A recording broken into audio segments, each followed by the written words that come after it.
আসসালামু আলাইকুম everyone, welcome to my YouTube channel. আশা করছি সবাই ভালো আছেন, আমিও অনেক ভালো আছি। আজকে সকাল থেকে নাটোরে বৃষ্টি হচ্ছে, তাই ভাবলাম যে আজকে সবাইকে সারপ্রাইজ দিই।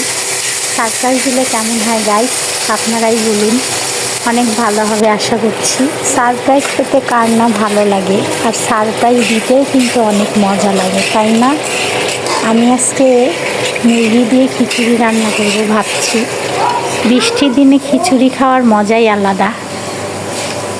একটি পাত্রে চাল ডাল ধুয়ে রেখেছি, আর একটি পাত্রে মুরগি আর আলু কেটে রেখেছি। খিচুড়িতে আলু দিলে অনেক মজা লাগে আমার কাছে। আপনাদের কাছে কেমন লাগে কমেন্টে অবশ্যই জানাবেন। খিচুড়ির মশলাতে যা যা লাগে আপনারা সবাই জানেন। আমি যা যা দিয়েছি, আস্ত রসুন, গোটা কাঁচামরিচ, লং, গোলমরিচ, যা যা লাগে আমরা তো সবাই জানি খিচুড়িতে কী কী মশলা লাগে। এবার মুরগিটা দিয়ে দিলাম, দিয়ে কষাবো। কিছুক্ষণ কষিয়ে একটু পানি দিয়ে মুরগির গোস্তটা সিদ্ধ করে নেব। যত কষানো যাবে তত মশলাটা ভিতরে ঢুকবে, খেতেও অনেক টেস্ট হবে। এবার চালটা দিয়ে দিচ্ছি, চাল দিয়ে কিছুক্ষণ ভাজবো। ভালোভাবে ভেজে নিলে চাল আর মুরগির গোস্ত মিশিয়ে ভালোভাবে নাড়তে হবে। ভালোভাবে নেড়ে ছেড়ে ভালোভাবে ভেজে নিয়ে আলতোভাবে নাড়তে হবে, অল্প অল্প করে আস্তে আস্তে নেড়ে। আপনি দেখছেন আস্তে আস্তে নাড়ছি, আস্তে আস্তে করে নাড়ে সব কিছু মিশিয়ে নিচ্ছি। আস্তে আস্তে করে সব মিশিয়ে নিচ্ছি। সব মিশানো হয়ে যাচ্ছে, প্রায় শেষের দিকে। নেড়ে ছেড়ে পানি দিয়ে দেবে। যত ভাজবেন তত মজা হবে খিচুড়িটা, যত ভাজা যাবে যত নাড়া যাবে। এবার পানি দেওয়ার পালা, পরিমাণ মতো পানি দিয়ে দিব। যতটুকু পানি লাগে ততটুকু দিচ্ছি, আপনারাও আন্দাজ মতো দিতে পারেন। পানি দিয়ে ভালোভাবে নেড়ে সব কিছু এক জায়গায় করে নিব।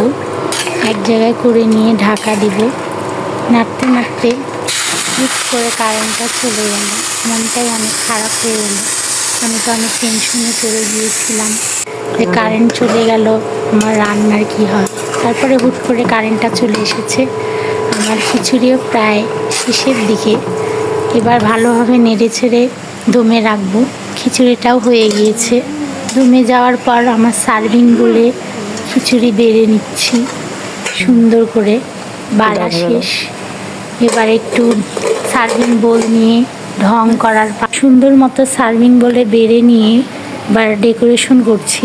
সুন্দর মতো ডিম দিয়ে পরিবেশন করছি। দেখতে কেমন লাগছে অবশ্যই জানাবেন। আমি আমার মতো করে পরিবেশন করি। পথেই চলে এসেছে আমার রাহিক সোনা, এসে আমাকে বলছে আমার ক্ষুধা লেগেছে মা।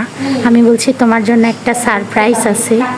তখন বলছে কি সারপ্রাইজ মা? বলছে এই দেখো এর মধ্যে কি আছে তোমাকে বলতে হবে। রাহিক বলছে কি? চিকেন খিচুড়ি।